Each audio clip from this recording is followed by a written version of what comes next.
The Bloody Helice has two of the best aspects a weapon can have: blood loss buildup and pierce damage. This heavy thrusting sword and its strange and bloody design is a fine member of its underused weapon class, and has an Ash of War that grants iframes, so we can attack more than with many other weapons. We can find the sword in a chest in the Writhe Blood Ruins. Find the underground room where a sanguine noble boss fight starts. Take him out and the chest will be in the room behind him. The moveset is a series of pokes that is a slower version of the normal thrusting sword moveset. All of these attacks are thrusting moves, so we can gain counterattack damage and take advantage of bosses with pierce attack weakness. The heavy thrusting sword deals much more poise damage than I remember it doing. I scored a lot of poise breaks, and started to use more heavy attacks to encourage more of them. The sword has innate bleed and arcane scaling. By leveling arcane, the damage and the blood loss buildup per hit increase. Dynast's finesse is awesome.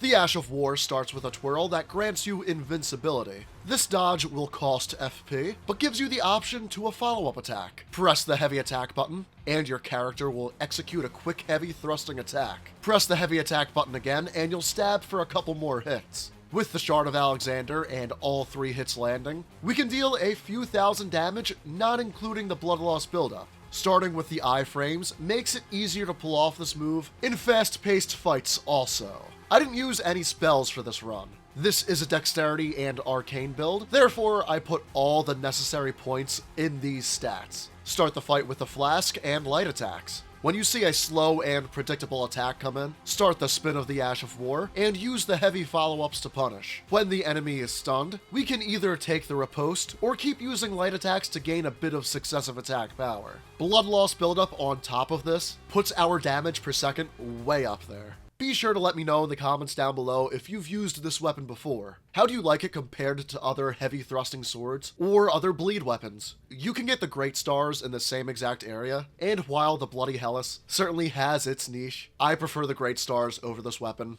Mainly for that great hammer moveset. If you're curious about it, I made a build video for it only 2 weeks ago. And for more build videos every week, Friday at 5 p.m. Eastern Time, be sure to like and subscribe to The Jersey Side. Our talismans were the two-headed turtle talisman for the best stamina regeneration, Millicent's prosthesis for extra dexterity and successive attack power, the Shard of Alexander for more power with the Ash of War, and the Lord of Blood's exaltation. We will be inflicting blood loss buildup a lot, and this gives us a 20% boost to attack power when blood loss is inflicted in the area. If you're fighting an enemy that cannot bleed, I recommend switching this out to the Dragon Crest Great Shield for 20% physical damage negation. Our tiers were the Thorny Crack tier for successive attack power, the Bloodsucking Crack tier for 20% more damage and health drain. If you don't want to use a build that is too aggressive, switch it out for the Opaline Hard tier for plus 15% all damage negation.